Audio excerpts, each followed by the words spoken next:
All right, here we are for part 3. We finished last time. We did a heading, a paragraph, a ordered list, an unordered list, and then a horizontal rule. Now we're going to go ahead and put a picture on the page.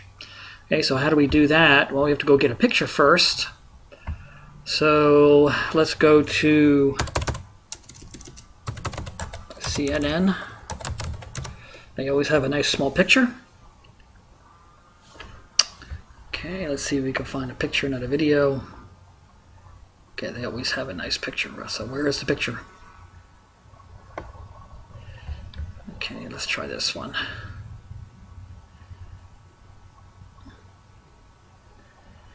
Alright, so I'm going to go ahead and copy this picture and put it on my page. So what I'm going to do is I'm going to save this picture as, because I need to have that actual picture file. And then I'm going to change the name of it, and you want to make it a nice small name. So I'm going to call this Tom webpage 1, just so it'll be right where it needs to be. And then I'll put it on my desktop and I'll save it. Okay, and the purpose of saving it to the desktop, and I recommend you use your USB drive and put this all on one USB drive, because you have to upload the picture and the web page. If the picture is sitting in My Documents and your web page is on the desktop, or your web page is on the stick, and your picture is in My Documents, My Pictures, it can't see each other unless you actually tell it the path to find the picture. And then when you upload to me, I can't see your hard drive. So what you want to do is we're going to use a tag to do this, and that tag is going to be IMG for image, SRC for source, and it's going to be equal to, and then I'm going to have the exact name. So Tom, I can't remember now what I called it, Tom webpage.jpg, and I'll go ahead and check now on to make sure that's the exact one by looking in Windows Explorer, and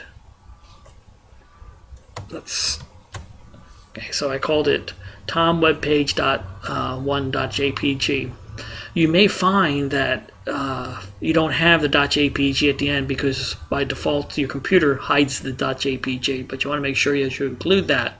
And you can always find out what the actual name is by right mouse clicking on it and going to Properties. And then the Properties will show the exact name with the extension. So if you're not sure about your own computer, just right mouse click and go to Properties. And a good idea would be to go ahead and copy this, and I know I'm not going to make a mistake. So I'll go back to my notepad file, and I'll go ahead and paste in what I just copied. Close the quote, close the tag. The image doesn't have an open and close tag, just like horizontal rule doesn't have an open and close, just one tag. And then I'll do File and Save, and then I'll go back to my web page and refresh. And there's the picture. And you can see, oh my gosh, the picture is way too big. All right, so I need to fix that. And if you took a picture with your camera, it's going to be way too big. So that's just a little bit. So what I'm going to do is I need to go into my picture, right mouse click on it, open with, and I'm going to use Microsoft Paint because every computer has, a Windows computer has Paint on it. And what's going to do is going to open it up. Okay, that's what it looks like. And then I'm going to press the resize button, and I'm going to tell it to reduce it by 75% by saying make it 25% of what it was. I'll click OK, and that's good enough for me. And then I'll do a save. And now I don't have to do anything else with the web page. If I go back to my web page and then I refresh, dang it, I did it again. How frustrating. Okay, so I'm going to go ahead and open it up again. Open with Internet Explorer. And now there's my page. So you can see the picture is much smaller. I wonder if CNN does that, makes it blurry so you can't steal their pictures. Alright, so now I have all that. So now I have two things else I want to go ahead and do. And I want to go ahead and after I put the image on there, I want to go ahead and make a paragraph tag because I want to move down to. If I don't, the next thing I'm going to do is going to show up over here rather than underneath it. And I'm going to go ahead and put a link to my a website.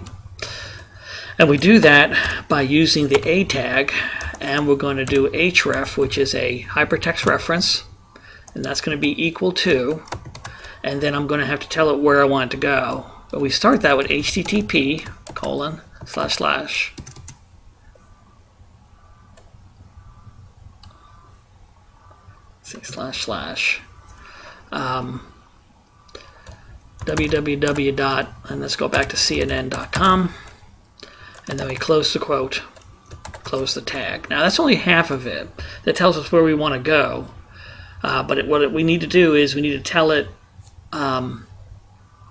what we want on the page. And I'm going to put in here the CNN site. Okay, and then I have to close the A tag by /A, and that's important. This is not the href tag, it's the A tag. And this is where we want to go.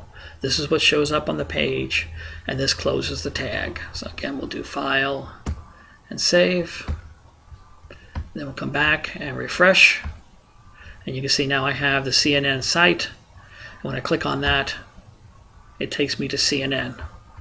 So that all works. Okay, so now we have one more tag to go. And that is going to be, again, I'm going to use a paragraph marker to move myself down. And this is going to be for an email address. And again, the email address is a link, so we're going to use the A tag again. We're going to make it a hypertext reference. And that's going to be equal to, but instead of HTTP, we're going to say mail to. And then I'm going to put my email address in. So tom.brady@tridenttech.edu. Okay, but I'm not done. And I'm going to put in my email because I have to have where I want to go, then the text I want on the page, and the last thing I need is a /A tag to tell it I am done with that. And then I'll go ahead and do File and Save. And I'll come back here and refresh. Okay, maybe I didn't save that right. I'll do File and Save. And come back here and refresh.